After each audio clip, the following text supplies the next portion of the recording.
ये दिली एहसासात और ख्वाहिशात को बयान करती हुई कहानी है। इसमें हादसात कम और वाक़यात ज़्यादा हैं। दो लड़कियां जो साथ पढ़ती हैं, उनमें से एक को किसी से मोहब्बत हो जाती है, मगर वो शख्स उसे मिलकर भी मिल नहीं पाता और बिछड़ने के बाद भी जुदा नहीं होता।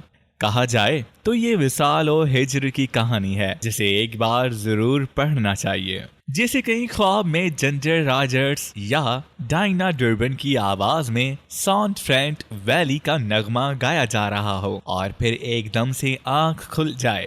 यानी वो कुछ ऐसा सा था जिसे माइकल एंजेलो ने एक तस्वीर को मुकम्मल करते करते उकता कर यूं ही छोड़ दिया हो और खुद किसी ज्यादा दिलचस्प मॉडल की तरफ मुतवजा हो गया हो। लेकिन फिर भी उसकी संजीदा सी हंसी कह रही थी कि भाई, मैं ऐसा हूँ कि दुनिया के सारे मुसव्विर और सारे संग तराश अपनी पूरी कोशिश के बावजूद मुझ जैसा शाहकार नहीं बना सकते। चुपके चुपके मुस्कुराए जाओ बेवकूफो, शायद तुम्हें बाद में अफसोस करना पड़े। ओ सैफो, ओ साइकी, ओ हेलन, ए हमारे नए रेफ्रिजरेटर। गर्मी ज्यादा होती जा रही थी। पाम के पत्तों पर जो माली ने ऊपर से पानी गिराया था तो गिर्द कहीं कहीं से धुल गई थी और कहीं कहीं इसी तरह बाकी थी। और भीगती हुई रात कोशिश कर रही थी कि कुछ रोमांटिक सी बन जाए। वो बर्फीली लड़की जो हमेशा सफेद गरारे और सफेद दुपट्टे में अपने आप को सबसे बुलंद और अलग सा महसूस करवाने पर मजबूर करती थी। बहुत खामोशी से हक्सले की एक किताब पॉइंट काउंटर पॉइंट पढ़ी जा रही थी, जिसके एक लफ्ज का मतलब भी उसकी समझ में ना ठस सका था। वो लैंप की सफेद रोशनी में इतनी जर्द और गमगीन नजर आ रही थी जैसे उसकी बरगंडी क्यूटिक्स की सारी शीशियां फर्श पर गिर के टूट गई हों या उसके फेडो को सख्त जुकाम हो गया हो और लग रहा था जैसे एक छोटे से ग्लेशियर पर आफताब की किरणें बिखर रही हैं। चुनाचा उस दूसरी आतिशी लड़की ने, जो सीनियर BSc की तालिबे इल्म होने की वजह से ज्यादा प्रैक्टिकल थी और जो उस वक्त बरामदी के सब्ज जंगले पर बैठी गमले में से एक शाख तोड़कर उसकी कंपाउंड और डबल कंपाउंड पत्तियों के मुतालिए में मसरूफ थी, उस बर्फीली लड़की को ये राय दी थी कि अगर गर्मी ज्यादा है तो पॉइंट काउंटर पॉइंट पढ़ने के बजाय सो जाओ या फिर नए रेफ्रिजरेटर में ठंस कर बैठ जाओ। उसका असर दिमाग के लिए मुफीद होगा। लेकिन चूंकि ये तजवीज़ कतई नाकाबिले अमल थी और कोई दूसरा मशवरा इस साइंस से तालिबे इल्म के जहन में उस वक्त नहीं आ रहा था, इसलिए वो बर्फीली लड़की रख्शंदा सुल्ताना इसी तरह अक्सले से दिमाग लड़ाती रही और वो आतिशी लड़की शाहंदा बानो पैर हिला हिलाकर एक गीत गाने लगी जो उसने फर्स्ट स्टैंडर्ड में सीखा था और जिसका मतलब था कि जब शाह जॉर्ज के सुर्ख लिबास वाले सिपाहियों के घोड़ों के टापों की आवाज बाज गश्त हमारी पुरानी स्कॉटिश पहाड़ियों के सन्नाटे में डूब जाएगी और अप्रैल के महताब का तलाई बजरा मौसम बहार के आसमानों की नीली लहरों में तैरता हुआ तुम्हारे बावर्ची खाने की चमनी के ऊपर पहुंच जाएगा, उस वक्त तुम वादी की नशीब में मेरे घोड़े के हनहनाने की आवाज सुनोगी। ए सिराय के मालिक की स्याह आंखों और सुर्ख लबों वाली बेटी। लेकिन रात खासी गर्म होती जा रही थी और माहम का एक कोना जो समंदर में दूर तक निकला चला गया था, उस पर नारियल के झुंड के पीछे से चांद तुलू हो रहा था और दूर एक जजीरे पर एस्तादा पुराने कैथेड्रल में घंटे की गूंज और दुआए नीम शबी की लहरें लर्जा थीं और उस वक्त माइकल एंजेलो के अधूरे से शाहकार जम को एक बड़ी अजीब सी नाकाबिले तशरी कौफत और उलझन सी महसूस हो रही थी, जिसका तज्जिया वो किसी तरह भी ना कर सकता था। हालांकि वो मुतमैन था कि ऐसे हादसे वहां तकरीबन रोज शाम को हो जाते हैं, फिर भी वो यके लख्त बहुत परेशान सा हो गया था क्योंकि आज दोपहर को उसको बहुत तलखी से ये एहसास हुआ था कि वो मगरूर फूले फूले बालों वाली बर्फीली सी लड़की जो हर वक्त अपने मुजस्मों पर झुकी रहती है, औरों से किस कदर ज्यादा मुख्तलिफ है। जब उसने उस छोटे से कद वाली लड़की से, जिसकी छोटी सी नाक पर बेअख्तियार प्यार आ जाता था और जिसे वो थोड़ी थोड़ी देर बाद एहतियात से पाउडर कर लेती थी, और जिसके बड़े से घेर की जर्द टोपी पर गहरे सब्ज शनाल की टहनियों से बंधे हुए चेरी के मसनूई शगुफे सज रहे थे, बेहद इखलाक के लहजे में पूछा था कि मेरे साथ शाम को खाना खाने चलोगी? तो उसने जवाब दिया था, हाँ चलो। और फिर वो उसके साथ हल्के फुल्के कदमों से जीना तय कर नीचे सड़क पर आ गई थी, और बस स्टैंड की तरफ बढ़ते हुए उस छोटी सी लड़की ने, जिसकी तरह की लड़कियां अपोलो बंदर या कनॉट प्लेस में तेजी से इधर उधर जाती नजर आती हैं, उससे पूछा था, तुमने स्कूल कब से ज्वाइन किया है? अभी एक टर्म भी पूरी नहीं हुई। और नाम क्या है तुम्हारा? मग मैगडेलन डी कोडरा। और तुम्हारा? जमाल अनवर, जो तुम पसंद करो। और फिर वो दोनों बस स्टेशन के मजमे में रुल मिल गए थे, और उनके जाने के बाद बर्फीली लड़की अपने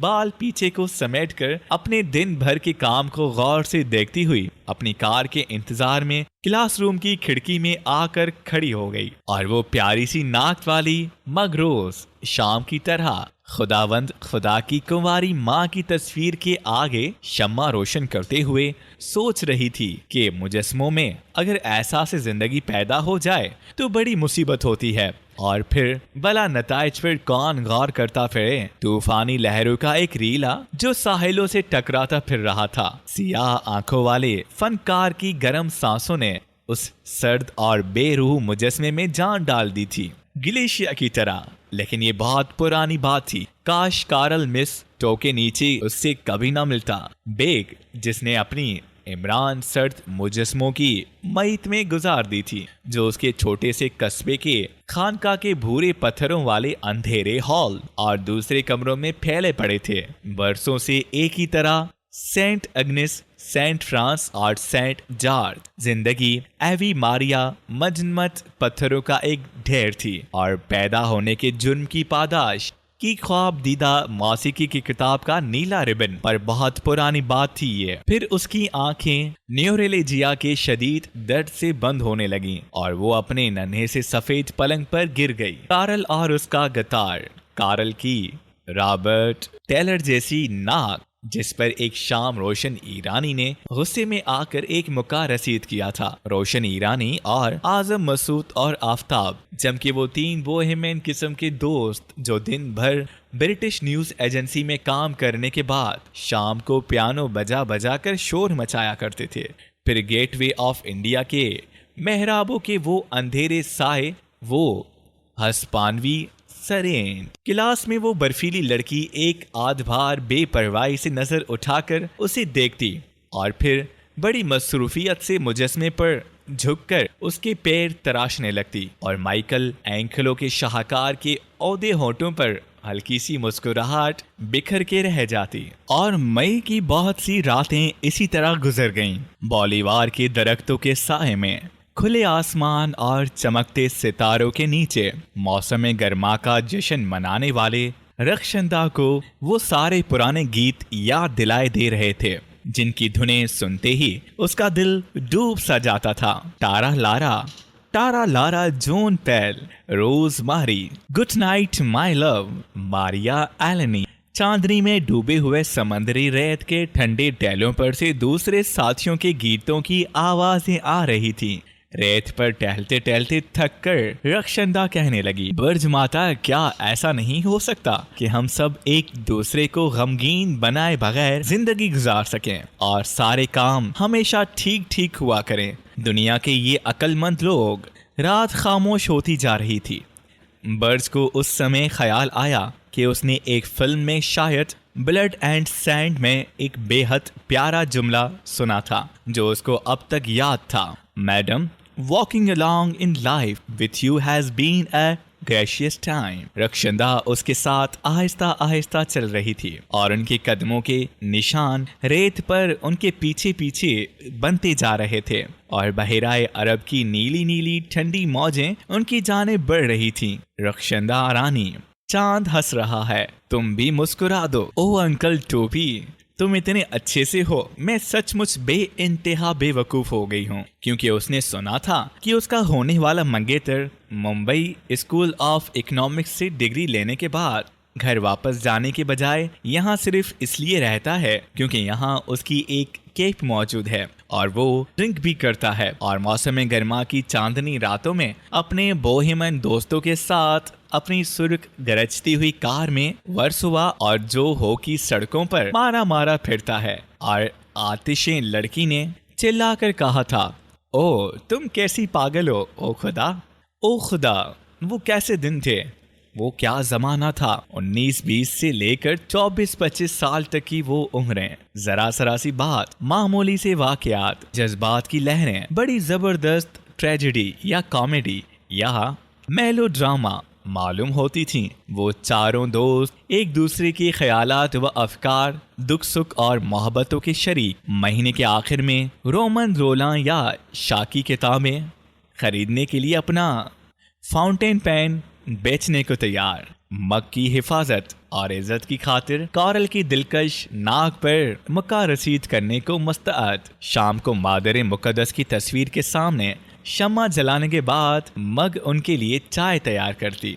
उनके और बहुत से दोस्त आते और वो सब दीवान पर, सोफे पर, कालीनों पर बैठकर मिस्री तंबाकू का धुआं उड़ाते हुए जाने क्या क्या बातें करते रहते। लंबी लंबी बहसें और तनकीदें जिनको वो बिल्कुल ना समझ सकती। ऑस्कर वाइल्ड की जिंदगी, D.H. लॉरेंस, लीगी वजारतों की चिपकलिश, रेड स्टार और रशिया, बंगाल, खुदा और मजहब। और अक्सर वो जोश में आकर ऐसी ऐसी बातें कह जाते कि वो खौफ से लरज उठती और मरियम की तरफ उफ्फू तलब निगाहें उठा देती।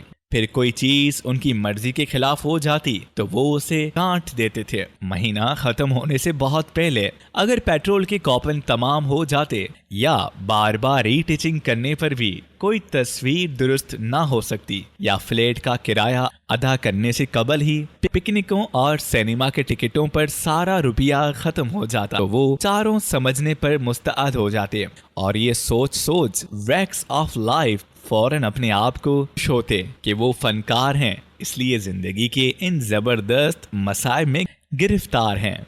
और मग को उनके बचपन पर प्यार आ जाता। और मैगडिलीन ओ मौसम गुल के नीले परिंदों, भेड़ियाए अरब से उठने वाले भारी भारी बादल तेज कॉलेज रोड माटंगा के इस फ्लैट की जानिब उड़ते चले जा रहे थे जिसके नीचे एक स्याह ब्योक आकर रुकी और जीने तय करने के बाद दरवाजे पर पहुंचकर किसी ने जोर से घंटी बजाई और चमकीले पत्थरों से सजी हुई दो शानदार खवातीन अंदर आकर सोफे पर इस तरह बैठ गईं गोया ऐसा करने का उन्हें पूरा पूरा हक हासिल था। तीन दोस्त घबराकर ताजीमन उठ खड़े हुए और फिर कमरे में एक अजीब हसास सी खामोशी तारी हो गई। खिड़कियों के बाहर बादल आहिस्ता आहिस्ता गरज रहे थे। आप जमाल अनवर अहमद के दोस्त हैं ना? उस खातून ने, जिसके ऊंचे ऊंचे हॉलीवुड स्टाइल के बाल थे, साड़ी के आंचल को बाजू पर लिपटते हुए गहरी आवाज में पूछा। वही ड्रामा शुरू होने वाला था जो ऐसे मौकों पर आज तक हजारों मर्तबा खेला जा चुका है। वो औरत कौन है जिसके साथ वो यहाँ रहता है? दूसरी ज्यादा फिरबा खातून ने सवाल किया। औरत, उन्होंने मग को एक प्यारी सी मासूम सी रंगीन तस्वीर के सिवाय और किसी जाविया नजर से कभी देखा ही नहीं था। औरत इसके लिए बड़ा भूंडा लफ्ज था। वो तो यास्मीन की कलियों का ख्वाब थी। बस वो सोचने लगे कि इन शहजादियों जैसी आलीशान खवातीन से किन अल्फाज में और किस तरीके से बात करें। पहली कम उम्र खातून ने ये ख्याल करके कि शायद ये जर्नलिस्ट और फनकार जरूरत से ज्यादा हसास होते हैं, जरा नरमी से पूछा, मेरा मतलब है कि वो खातून कौन है और यहाँ कब से? मग के लिए खातून का लफ्ज भी बड़ा अजीब सा मालूम हुआ। मग तो बस मग थी, यास्मीन की एक बड़ी सी कली। आप उन्हें जानते हैं? जी हाँ, बहुत अच्छी तरह से। मालूम हुआ है कि एक मिस मैगडलेन डी गोड।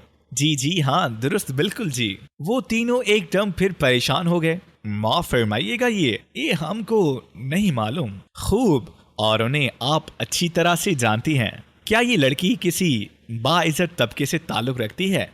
दूसरी खातून ने बुजुर्गाना बुलंदी से कहा। या बाइज्जत तबका। मग के मुतालिक ये एक नया इंकिशाफ था जो पहले उनके दिमाग में कभी ना आया था। उन तीनों में से एक चुपके से दीवान पर से उठकर पिछले दरवाजे से बाहर निकल गया। बाइज्जत और देखिए उस लफ्ज को मुख्तलिफ मानों में लिया जा सकता है, खुसूसन उस शहर की सोसाइटी में, यानी कि आजम मसूद सेंट जेवियर में लॉजिक का बहुत अच्छा तालिबे इल्म रह चुका था। दिल में उसने कहा कि कम बखत जिम का बच्चा खुद तो गायब हो गया और हम इस मुसीबत में फंस गए। आने दो गधे को। जीने की तरफ का दरवाजा आहिस्ता से खुला और वो अंदर आई और उसने इन मौजूद मेहमानों को एक लहजे के लिए गौर से देखा और जरा पीछे को हट गई। आप मिस कोरडा हैं? मेरा मतलब है माफ कीजिएगा, हम आपके घर में इस तरह बिला इजाजत और बगैर इतला आ गए, लेकिन माउमोजेल आप गलती पर हैं। ये मेरा घर नहीं है। मेरे पास फर्स्ट फ्लोर पर सिर्फ एक कमरा है। मैं इन लोगों के लिए चाय और खाना तैयार करने यहाँ आई हूँ। और इन दोनों ऊंची खवातीन ने अपनी बुलंदी पर से झुक कर देखा कि वो महज एक सफेद फार्म बावर्चन है, यानी ये बड़ी बड़ी आंखों वाली भोली सी लड़की। इसी की तरह की दूसरी सफेद फार्म यहूदी और एंग्लो इंडियन लड़कियों में से एक। उफ, नफरत की पूट। गुफ्तगू बहुत तूल खींच रही थी। बड़ी खातून ने सोफे पर से उठते हुए कहा, देखो लड़की, क्या तुम मेरे लड़के को पसंद करती हो? कैसा बेवकूफी का सवाल था। उसने सोचा, भला जिम को कौन पसंद नहीं करेगा। उसने अपनी बड़ी बड़ी आंखें बेसाख्तगी से ऊपर उठाकर पूछा, क्या जिम खुद आपको पसंद नहीं हो? लेकिन मेरी बच्ची, जिम तो खुद मेरा अपना लड़का है। कमरे में फिर वही अजीब सा सुकूत छा गया। और मुझे पता चला है कि मेरा लड़का तुमसे शादी करने को भी तैयार है। जानती हो इसके क्या मायने हैं और इसका नतीजा क्या होगा? ओ खुदा, अब तो ये सब कुछ बर्दाश्त से कतई बाहर था। रोशन ईरानी बिल्ली की तरह किशन एक तरफ फेंककर दीवान पर से खड़ा हो गया और मग का हाथ पकड़कर उसे घसीटता हुआ दूसरे कमरे में चला गया। जैसे कीमती चमकीले पत्थरों में सजी हुई 350 ऊंची ऊंची बाइज्जत खवातीन चारों तरफ से मग पर हमला करने वाली थीं। हवा के जोर से दरवाजों के पट बंद हो गए। बाहर बारिश के पहले कतरे खिड़की के शीशों से टकरा रहे थे। तुम खूबसूरत तस्वीरें बनाकर इनमें रंग भर दो और वो हमेशा उन तस्वीरों की असलियत का यकीन करती रहेगी। तुम्हारा काम सिर्फ यही है कि इससे खुशनुमा खुशगवार सितारों की बातें करते रहो। उसकी माँ ने उसे बचपन में बताया था कि शैतान की इतनी लंबी दुम है, इतने बड़े सुर्ख कान हैं, ऐसे नोकीले सींग हैं, वो बहुत ही बुरा है। और दुनिया जब बहुत ही बुरी जगह बन गई तो एक तूफान आया और नूह, जो एक बहुत उम्दा इंसान था, अपने बाइज्जत खानदान समेत बच रहा। और फिर इब्राहिम और सुलेमान और दाऊद और मूसा, जो सब एक से एक अच्छे लोग थे, दुनिया को ठीक करने के लिए आए। खुद खुदा को जमीन पर आकर झील की सतह पर चलना पड़ा। वो इन सब बातों पर यकीन रखती है, बिल्कुल इसी तरह जैसे छोटे बच्चे अपनी नर्सरी के किस्सों और पीटर पैन और स्नो वाइट की कहानियों को सच समझते हैं। लेकिन बच्चे बड़े हो जाते हैं और उनके हाथ से जैतून की डालियां और लिली के फूल छीनकर उन्हें चुपके से कांटों का ताज पहना दिया जाता है और फिर सारी हकीकत मालूम हो जाती है। तुम इससे वादा करती हो कि आज रात को सारे चांद सितारे तोड़कर उसके आगे डाल दूंगे, लेकिन इसी रात को ओलंपस पर रहने वाले खुदाओं की बीवियां उससे ये वायदा भी छीन लेती हैं और तुम इन टूटे हुए चांद सितारों का सामना नहीं कर सकते। रोशन बेटे, जरा अपने बुलंद व मुकद्दस यज़दा को आवाज देना। आजम मसूद ने थक कर पाइप जला लिया और वो सब खामोश हो गए। वो मुसव्विर थे, अंग्रेजी के उम्दा जर्नलिस्ट थे, मुआशियात और अदबियात में एमए कर चुके थे, पोल्का और वॉल्स खूब करते थे और सीसीआई के स्विमिंग टैंक के किनारे घंटों पड़े रहा करते थे। लेकिन मैगडेलिन अपना गिटार संभाल कर कार्ल के साथ अपनी किस्मत आजमाई करने कहीं और किसी दूसरे देश को चली गई और वो इसी तरह दीवार पर पड़े रोमन रोला और शाका मुतालिया करते रहे। उन दोनों ने मीटरों में नीचे अपनी कुर्सियों पर बैठकर मरहूम लेस्ली हावर्ड पर अफसोस करना शुरू ही किया था कि बराबर की नशिस्त पर से किसी ने पूछा, मैडम ये सीट रेजरू तो नहीं? जी नहीं, रक्षंदा ने उधर देखे बगैर जवाब दिया और फिर ब्रिज के साथ बातों में मसरूफ हो गई। नोवार्द ने कुर्सी पर बैठकर सिगरेट जलाते हुए फिर पूछा, मादाम धुआं आपको नागवार तो नहीं गुजरेगा? जी नहीं। अब के सिगरेट लाइटर की रोशनी में रक्षंदा ने उसकी तरफ नजर की और उसे लगा जैसे सारा मेट्रो डायनामाइट से उड़कर दूर फिजाओं में लुढ़कता जा रहा है और ब्रिजलाल खड़े होकर ड्रेस सर्कल में जाने के लिए शाहिंदा और शामिला का इंतजार करने लगा। ऋषि रानी जल्दी उठो, मजमा ज्यादा होता जा रहा था। वो तेजी से गैंगवे को पार करके जीने पर चढ़ने लगी। वो शख्स अपनी निशिस्त पर बैठा दूसरी तरफ देखता रहा। फिल्म शुरू हो चुकी थी। पर्दे पर ब्रिटिश मूवी टोन न्यूज की तस्वीरें कौंधने लगी। ओ ब्रिज मामा जल्दी ऊपर चढ़िए।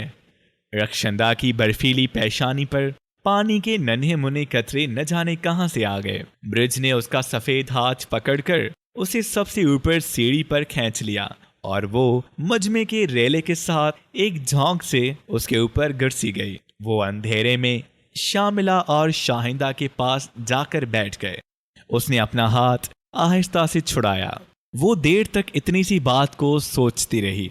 फिर उसका जी चाहा कि एक जबरदस्त जलजले में ये सारा मेट्रो टूट कर गिर जाए और ब्रिज उसे अपने बाजुओं में उठाकर कहीं दूर भाग जाए। गिरते पहाड़ों और टूटती चट्टानों और शोर मचाते हुए इंसानों से बचाकर बहुत दूर। और फिर वो दूसरा शख्स, वो माइकल एंजेलो का शाहकार नीचे बैठा था, चंद मिनट कबल उसके बहुत नजदीक। और फिर दूसरी रात को आतिशी लड़की ने उसे ताज में देखा और उसका जी चाहा कि एक तेज आग में उसे जलाकर राख कर डाले। उसकी बिखरी हुई मुस्कुराहट को, उसके उलझे उलझे बालों को वो उस सोफे पर बैठ आई थी, उस गैलरी में से गुजरे थी, उन कुशनों को छू चुकी थी जिन पर वो अपने दोस्तों के साथ अपनी शामें गुजार चुका था, जबकि वो दूसरी बर्फीली रक्षंदा खामोशी और सुकून से हक्सले और ब्योरली नकलसन पढ़ती रही थी। मिस डी कोर्डा कैसी हैं? उसने पूछा, हालांकि उसे मालूम था कि वो जा चुकी है। अच्छी हैं, शुक्रिया, उसने उसी सुकून से जवाब दिया। आप मेरे साथ एक राउंड लेंगी? आइए, उसने कहा, क्योंकि वो हमेशा बहुत प्रैक्टिकल रहती थी और जमाल को ताज्जुब हुआ कि वो आसानी से उसके साथ फ्लोर पर कैसे आ गई। फिर उसे ऐसा महसूस हुआ जैसे वो रंबा की मूवमेंट के साथ साथ आग के शोलों में घूम रहा है। उसे सर्द छेंटों की जरूरत थी, लेकिन शोले बहुत ऊंचे उठते जा रहे थे। रक्स होता रहा। क्लारंट पर एक नगमा पूरी तेजी से बज रहा था। उसकी थकी हुई नजरें खुद ब खुद प्लाईवुड की उन दीवारों की तरफ उठ गईं जिनके दरवाजों पर गहरे सब्ज पर्दे पड़े थे और जिनके सामने फर्न की डालियां बुरकी खोखी हवा में आहिस्ता आहिस्ता हिल रही थीं। सारे रेडियो स्टेशन आधी रात का गजर बना चुके थे। बाग की पत्तियां और समंदर की लहरें ख्वाबिस्तान के जादू में डूबती जा रही थीं। किसी ने बड़ी प्यारी आवाज में कहा, मैं आ सकता हूँ। वो जवाब तक बरामदे में आराम कुर्सी पर लेटी पॉइंट काउंटर पॉइंट खत्म करने की कोशिश कर रही थी। अपना बर्फ जैसा लिबास समेट कर जंगले पर झुक गई। कौन है? उसने जरा घबरा कर बरसाती की तरफ देखा। अगर आप कहेंगी तो मैं अभी अभी फौरन वापस चला जाऊं। उसका बात करने का अंदाज बेहद दिलकश था। वो और ज्यादा परेशान हो गई। माहम से बांद्रा का करीब तरीन रास्ता। जी नहीं, मैं रास्ते की तलाश में आपसे मदद की दरख्वास्त नहीं कर रहा। तो क्या पेट्रोल खत्म हो गया है? जी नहीं, मेरे पास ढेरों गैलनों पेट्रोल मौजूद है। फिर आप क्या चाहते हैं? मैं कुछ भी नहीं, मैं सामने से गुजर रहा था, आपको बादाम की शाखों में से बरामदे में बैठा देखा तो बस चला आया अंदर। जाऊं वापस? ओह गोश, आपने इतनी दूर से मुझे कैसे देख लिया? मुशाहिदा बहुत तेज है। जी हाँ, मुशाहिदे का मैं माहिर हूँ। बहुत उम्दा आदत है। ये जिंदगी बहुत दिलचस्प हो जाती है। इससे ऐसी चीजें नजर आ जाती हैं। और इजाजत दीजिए अंग्रेजी में कहूँ कि हम ऐसी चीजों की रूह में घुस सकते हैं जिनको देखने की बज़ाहिर कोई खास जरूरत नहीं। सिगरेट पी लूं? शुक्रिया, न जाने आप क्या बातें कर रहे हैं, खुसूसन जबकि आप मुझे कतई जानते भी नहीं। बहुत दिलचस्प और अक्लमंद मालूम होते हैं आप। जी हाँ, शुक्र है, गालिबन आप पहली खूबसूरत लड़की हैं जिसने एक अक्लमंद लड़के के सामने ये इकरार किया है, वरना अमूमन मुझे आप जैसी लड़कियों से ये शिकायत रहती है कि वो अपनी अकल के मुकाबले में किसी को कुछ समझती ही नहीं। बैठ जाइए इस आराम कुर्सी पर। मगर कैसी अजीब बात है कि हम एक दूसरे के लिए बिल्कुल अजनबी हैं और इस वक्त इस गर्म रात में बादाम की शाखों की सरसराहट के नीचे इस तरह बातें कर रहे हैं जैसे हमेशा से एक दूसरे को जानते हैं, है ना? जी हाँ, बहुत अजीब। दुनिया में बहुत सी बातें हद से ज्यादा अजीब होती हैं जिनका बिल्कुल आपको एहसास नहीं होता। और देखिए, लड़कियों में हीरो वर्शिप का मादा एक बड़ी सख्त कमजोरी है। Hero worship? जी, इस वक्त आप मुझे बस चुपके चुपके एडमायर किए जा रही हैं। हालांकि अभी चंद लम्हे कबल जब आप तस्वीर में जिम के साथ मसूरी में सेब के दरख्तों के नीचे बैठती थीं, तो मेरे दखल दर माकूलात पर आपको जोरों का गुस्सा आ गया था, ठीक है ना? सेब के दरख्त? जी हाँ, सेब के दरख्त। मुझे यकीन है कि रात गर्म है और चांद के जादू का असर शायद मुझ पर भी हो गया है। इसीलिए मैं अपने बिस्तर पर आराम करने के बजाय माहम की खामोश सड़कों पर मारे मारे फिरकर खूबसूरत लड़कियों के बंगलों में घुस के उनसे उल्टी उल्टी बातें करने का आदी हो गया हूँ। ओह होश, देखिए, शायद आपने शिमाल के बर्फानी कोहिस्तानों में ख्वाबीदा किसी काउंट में अब तक अपनी उम्र गुजारी है। कम से कम आपने सेंट जेवियर्स में तो कभी नहीं पढ़ा। आपने ये कैसे अंदाजा लगाया? क्योंकि आप बात बात पर ओ गोश कहकर खुदा की मदद चाहती हैं। हालांकि मैं आपको यकीन दिलाता हूँ कि ऐसी खुशगवार रात में खुदा को हमारी बातों पर गौर करने या उनमें मुदाखलत करने की कतई जरूरत या फुर्सत नहीं। और ये भी कि सेंट जेवियर्स की लड़कियां ज्यादा तेज और साफ गो होती हैं। आप जे स्कूल में है ना? वो इसी तरह सिगरेट की हल्की बनाकर कहता रहा। दिलचस्प ख्याल है, सेब के दरख्तों के झुंड में मलकाए पुखराज के रिकॉर्ड बज रहे हों या कोई दरगाह में गा रहा हो, सुखी मूरी रोम झिम, सुखी मूरी रोम झिम बदरू, पसंद है दरगाह का ख्याल, देवी भजू दरगाह भवानी। लेकिन कम से कम मुझे अपना नाम तो बता दीजिए। मेरा नाम बुरजराज बहादुर वार्शने, जमाल अनवर, रोशन ईरानी, जो चाहो समझ लो। इधर देखो, मैं तुम्हारा ख्वाब हूँ और तुम चांदनी और फूलों का गीत। पर मुझ में और इन लहरों में जो तुम्हारे बरामदे से टकरा कर वापस चली जाती हैं, एक छोटा सा फर्क है। ये दुनिया से बगावत करना चाहती हैं और कुछ नहीं कर पाती। मैं दुनिया से बगावत नहीं करता, लेकिन चांदनी रात में तुम्हारे जंगले पर आकर बैठ जाता हूँ और फिर ये लहरें साहिल को छोड़कर दूर समंदर की गहराइयों में जाकर खो जाती हैं। सेब के बाग में चुपके से खिजां घुस आती है। बादाम की कलियां और सब्ज पत्ते खुश्क होकर परेशान हो जाते हैं और मलकाए पुखराज के रिकॉर्ड और तान पूरे के तार टूट जाते हैं। एक दिन और आखिर में नीले परों वाली चिड़िया खिजा ज़दा शाखों पर से अपने पर फैलाकर बाहर के ताकुब में दूर जुनूब के हरे मर्गजारों की जानिब उड़ जाती हैं। जब ख्वाब पिछली रात की चांदनी की तरह फीके पड़ने लगते हैं, उस वक्त की बेकैफी और उलझन का ख्याल करो। सचमुच की मुसरत तुम कहीं भी नहीं पा सकती। रक्षंदा बानो, शायद तुम सोच रही हो कि अगर मैगडेलन तुम्हें मिल जाए तो तुम अपनी बर्फानी बुलंदी पर से उससे कहो, कार्ल रियोबन के साथ कहीं बहुत दूर चली जा। ए बेहकीकत लड़की, इसका गिटार और तेरी आवाज, यही तेरा बेहतरीन रास्ता है। बुरजराज बहादुर से तुम कहो, अंकल टोबी, आप मेरी दोस्त शामिला के एक खूबसूरत और डैशिंग से मामू हैं जो अपनी स्याह DKW खूब तेज चलाते हैं, और बस आप भी तशरीफ ले जाइए, क्योंकि मसूरी में हनीमून के लिए सवाई में एक पूरा सूट रेजरू करा लिया गया है, जिसके पीछे सेब के दरख्तों का झुंड। वो अब तुम्हें नींद आ रही है। अगर तुम मुझे याद करोगी तो मैं फिर किसी ऐसी ही चांदनी रात में अलादीन के देव की तरह तुम्हारे ख्वाब में आ जाऊंगा। शब बखैर रखशंदा सुल्ताना। वो इत्मीनान से जंगले पर से कूदकर बाग के अंधेरे में उतर गया और फिर उसके कदमों की चाप सुनसान सड़क की खामोशी में खो गई। मेहरबानी से इधर ही रहिए आप। और जिम को जवाब तक ये सोच रहा था, जाने क्या सोच रहा था, जाने क्या सोच रहा था। ऐसा मालूम हुआ बर्फ के सारे पहाड़ और सारी चट्टानें टूट टूट कर नीचे गिर पड़ी हैं और उनके बोझ में खूबसूरती और नफासत और सजा हुआ कमरा नीचे गिरता चला जा रहा है। वो सिंगार मेज के स्टूल पर बैठी एक किताब की वर्क गर्दानी करती रही और वो उसके पास आकर बैठ गया। वो जो ओ खुदा, ये मत समझो कि मैं कर रही हूँ।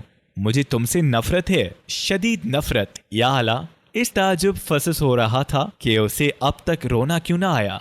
न मालूम उसे क्या हो गया था। मीरा बेचारी बच्ची। हनीमून खत्म होते ही साइको एनालिस्ट से उसका इलाज करवाऊंगा, लेकिन वो खामोश रहा। अच्छा, कम से कम तुम तो सो जाओ, बहुत थक गई होगी। थोड़ी देर बाद उसने कहा और वो मुखालफत के बगैर जिद्दी बच्चे की तरह मसहरी पर गिर गई।